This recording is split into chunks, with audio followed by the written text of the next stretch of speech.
So this is the Givi Trekker Outback mounted on the WR250R.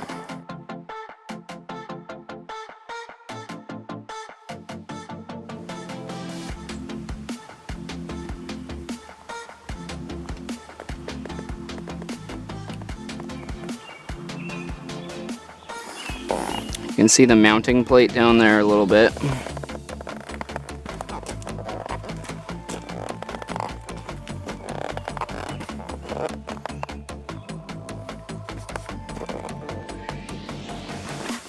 So let me kind of show you how it sits on the bike.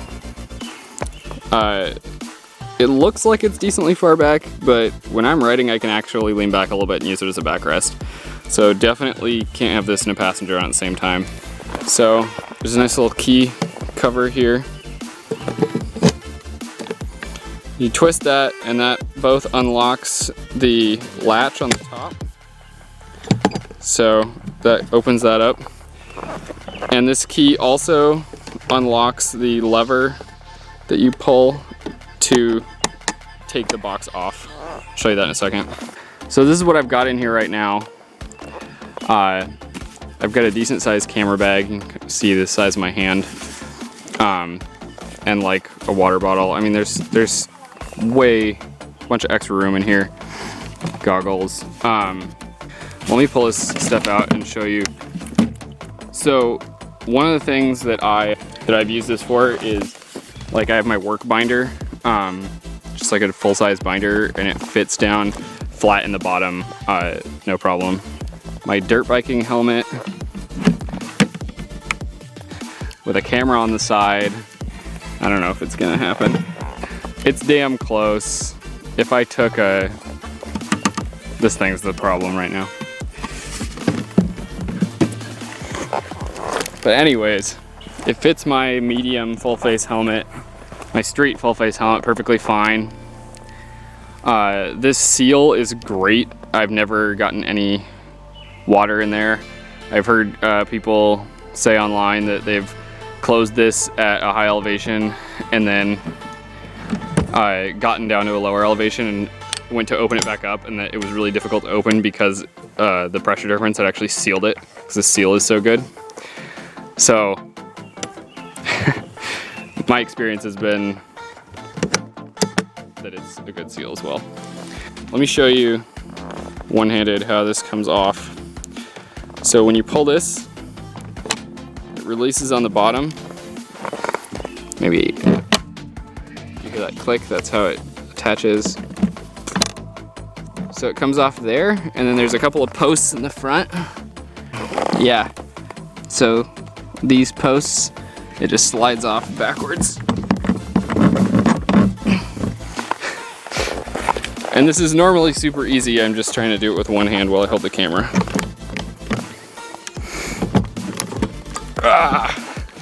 There it is. This is a piece of 1/2-inch foam that I bought on Amazon and just cut down to shape, because the rack that I have here is a Scaggs Moto rack, and then Scaggs also does the mounting kit for the Givi Monokey, which is the two posts that it slides onto in the front, and then this is the latch. So you can see the hole for the latch there. And there was a lot of play in it, so I cut this down to size, and I haven't like glued it on or anything yet. I don't even know if I will, because it stays in place pretty good. But that has just eliminated all rattle. That was kind of annoying when I first got it. It definitely rattled. Let me show you the bottom of the Givi case. So you can see the two sliders there, and then this is where that latch is. So how the Monokey system works. I'm gonna pull up. He's stuck. There we go. So I'm gonna pull up on this, and I can show you. It just pulls that back. And when you lock the key, it locks this, so you can't pull up on it anymore. Let me put this back on now that you've seen the rack and the mounting system. So to put it back on, I just set it on there. I slid it forward so that these posts are slid into their slots. And then I just come back here and push down, it clicks right on. And so I'll try and wiggle it here. So there's like no rattle. I mean, it moves a tiny bit, but you're gonna get that with anything. I'm super happy with that foam. I'll put a link to that foam down in the description. It was like, I don't know, less than 10 bucks on Amazon. And I used a quarter of it, so. One of the slightly annoying things is that, like, say I have both my keys here, right? And I've opened my box. Great. Take the key out. Now I'm gonna go start the bike. Oh, make pretend start the bike. Now the key's in the bike and it's running. Okay, now I put my thing in the box, close it up, go to latch it up. Oh, it doesn't lock. You need to put the key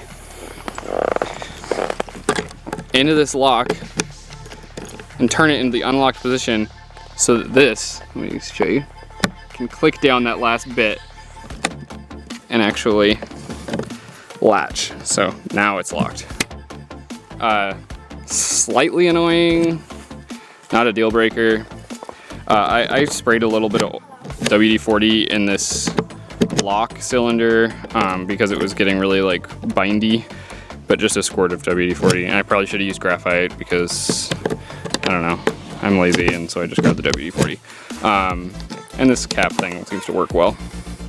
When I'm sitting on the bike, the profile of it just, it doesn't seem to go out like past my torso. It's definitely sturdy. I'm excited to use these tie down points and these rails. Scaggs makes two racks. They make a like smaller one and a bigger one. And the bigger one's the only one that has the mounting points for the Givi Monokey system. But I definitely recommend going that direction, getting the big Scaggs rack, getting the Monokey mount kit, and then a piece of foam. It's super slick. I had a top case on a scooter that I had, and I think the geometry of that, the top case, when you looked at where the rear wheel was on the scooter, was like farther back. And then the scooter had like way crappier and stiffer suspension than the WR. So like geometry wise, when you put that farther out behind the rear wheel, it's gonna exaggerate motion. And like, I would have been terrified to put a carton of eggs in that top case and ride that scooter even if I was riding it gently, because it shook stuff so violently in the top case. And I think the combination of where the case is mounted relative to the rear wheel and the WR's like relatively soft suspension, it just seems like stuff doesn't get shaken up badly at all in this box. So I guess that's less specifically about this box and more just kind of what happens when you mount a top box there on the WR. But it's sweet. I'm gonna go hit the trail.